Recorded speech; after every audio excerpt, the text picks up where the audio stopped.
No terribly exciting events here. Not a lot of colonists available. Oh shit, I haven't rolled the Portuguese yet. Now let's do them. We had England go up to an A monarch. France lost all their colonists. Spain has 5. We had a Spanish costly war, which dropped their income way down. The Portuguese are a B. We'll do this again. Don't get to see this enough, right?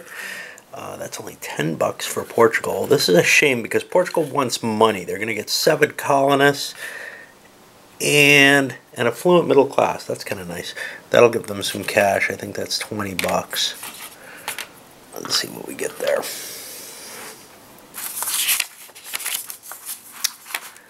I gotta find it. It's gonna give them some extra money. I think $20.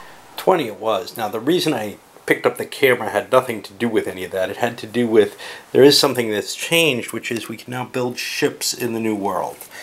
I think you're allowed 1 per turn. And main thing it allows is for transport along the Pacific coast.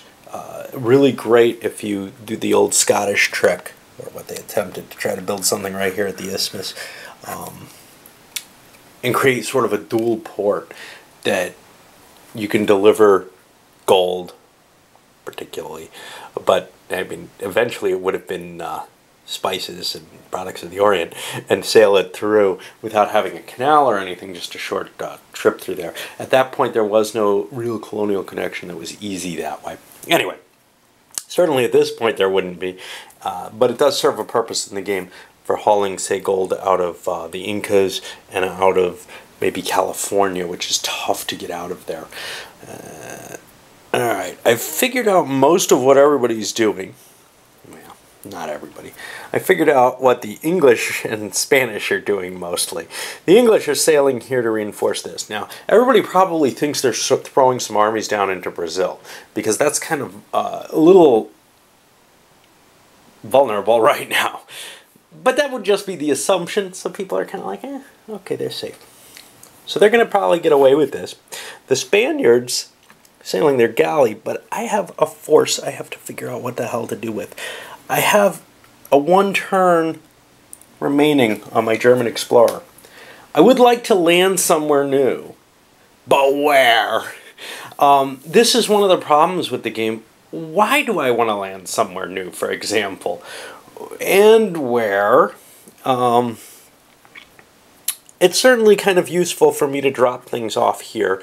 This allows me a cheaper ferrying point. So I think that's all I'm going to use it for, to continue colonizing the Deep South area and moving stuff in the direction to challenge the possible French dominance up here. I'm beginning to feel like France is my real opponent here. Now here's the problem though. England's the guy sitting on $300, 600 victory points. That can either be converted into a big war effort to grab territory at the end of the game, or it could conceivably, if everybody wipes themselves out, just be the victory condition, 600 victory points. I mean, what is that? That's control of 4 territories. 4 areas. That's a lot of money. And that's just right now. That grows, right? Certainly if I can maintain kind of a limited presence and keep my cash flow up, I may well be the leading power. And that may be a reason to target the Brits. Yeah, I see what confused me. I had the French already heading out. They're going on a circumnavigation attempt. They've chosen to pass, to punt over here in the New World and just try to get that big 175 victory points. Portugal has decided to commit themselves to Panama, pretty much just landing most, but not all of the colonists they produced this turn.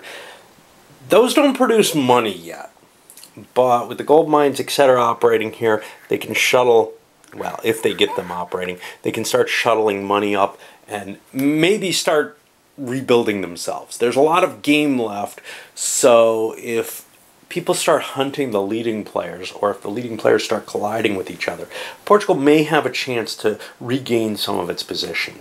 Well, the French made their circumnavigation. That's 175 points. They also grabbed 15 for discovering the Great Lakes region. So they've packed in a lot of excess points there.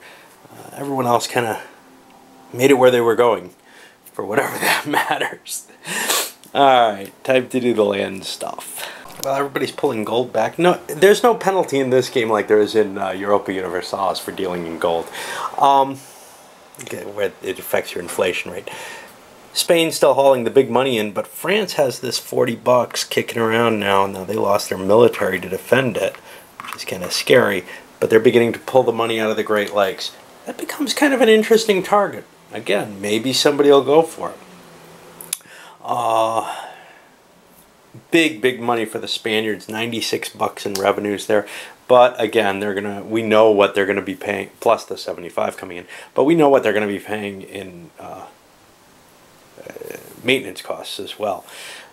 Poor Portugal pulling about 20 bucks a turn in. They can't pull a break. They finally found the gold here. They got 25 bucks out and depleted it. Now they'll have to go for the inland gold and see if they can get that. Just a royal pain for them. And if they go for this gold down here in the Amazon area, unless they get, you know, a significant force to defend it, somebody's going to just go in and take it from them. All right, entering turn 9, we had a German just ignored. Nobody wanted him. The second one, the English picked up for 1. That gives him someone for next turn. Nobody wanted an extra explorer this turn. The Spanish are actually not landing anything. They got no colonists and decided not even to send their galleon fleet out. They're going to try to send it every other turn. That'll save a little bit of money, because money is very important in this. France reinforcing up here in North America. They're more worried about their situation there than they are in their South American situation. They would like to reinforce that, but it's more expensive, and they're very worried about, they took some heavy troop losses due to attrition back here. England decided, they got graft and corruption, but they decided to launch a fairly major expedition into Brazil, send some troops down there. This is the turn when people would hit, they thought. Well, it didn't happen. In fact, France was the one they were most worried about. They were the only ones with an explorer and decent money. But the French decided to hold their explorer off and pad their own nest. The Portuguese do a quick landing. They had an explorer over here in Venezuela, because it's a little cheaper than making the landing over in Panama. And then they'll just shift the troops over, or the colonists over. All right, well, doesn't look like anybody's being too violent here. And we've kind of flown our way to the end of the 9th turn. French brought home their treasure from the Great Lakes, almost all of it, 75 out of 80. The Spanish, Tenochtitlan, is no longer a marker there because it's tapped out. They're looking up here. There's got to be more. I know that at the very least there is the 100-buck Cusco one somewhere. There may be another one kicking around in those. In those 3, there may be 2 successes. There may only be 1. So no matter what, they're hard to get. Cusco and the California Northwest ones, those are tough to reach. The Spaniards, though, figure that they can maybe build up a ferrying situation and start shipping gold a little bit at a time into someplace, I don't know, maybe Nicaragua, where they can easily transfer it without too much effort. Right now, they figure they may only have 1 more trip with the galleon, unless they're talking about trying to secure large amounts of gold at a time and move it at once, rather than, you know, deal with the attrition rating of sending ships each time. Maybe an every other turn type of thing, pulling 50, 100 gold, whatever, as they build up. But right now, they're not really built, they're not really set up for the Pacific trade that they need to start working on. Elsewhere, I don't know, you know, poor Portugal, they're down to $2 now after paying their maintenance. They're, you know, just breaking even, because the colonists that they ship down, well, they're doing worse than breaking even. The colonists they ship down are only making what they cost. The only thing that makes them money right now is Brazil, which, if they try to build that up, they just haven't had the cash to be able to do it at all safely. Alrighty, I guess we move on to good old turn 10 here. Well, the biggest events this time in turn 10, well, first of all, nobody wants him. Even as a backup, he's just not really terribly worth a buck. You know, it's like, well, why not? I don't know. Too many of them are just going unused. It's almost always the case with those German explorers, which makes the German player kind of questionable because they get them to rent out essentially to other players.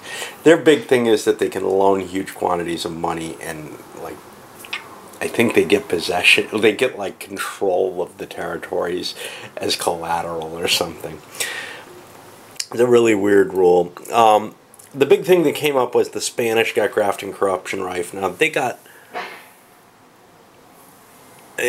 have an interest in pulling the money out of Tenochtitlan, but maybe not this turn either, just because they'd have to buy the bounds. But the bounds are almost as expensive as the galleon fleet is. But they may not launch much, if anything. They have this whole pile of conquistadors, and this is sort of the end of their era for conquistadors. But, again, is it worth spending the money to deliver them? All they have, probably, they have a couple of colonists, and it's worth delivering those, I guess. Other sides, well, the English have the money, a small small number of colonists, and a number of ships that they could launch an invasion against someone.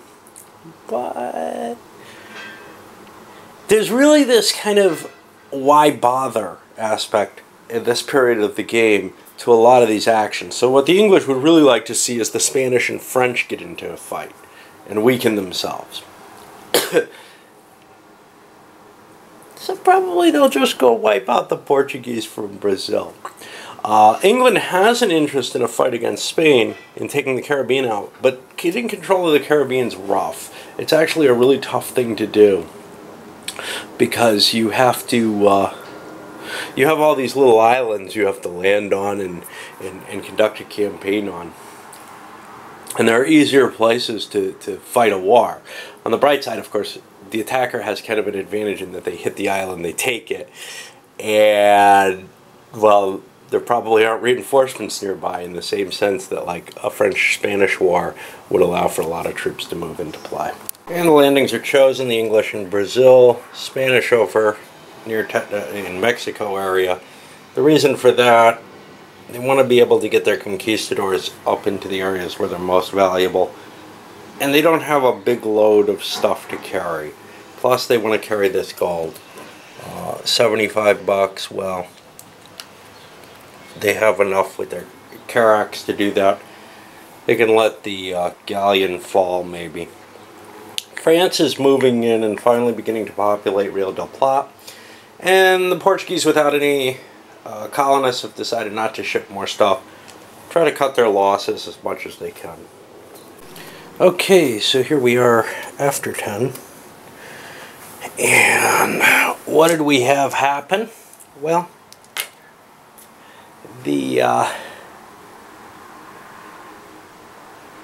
trying to remember everything because I don't like playing it on camera and I don't have the time for that, but you don't have the time to watch that. So for the most part, expenditures were not unreasonable. The Spanish had a real problem. The Spanish, last of their gold went in. That was a 75 buck boost, which was helpful.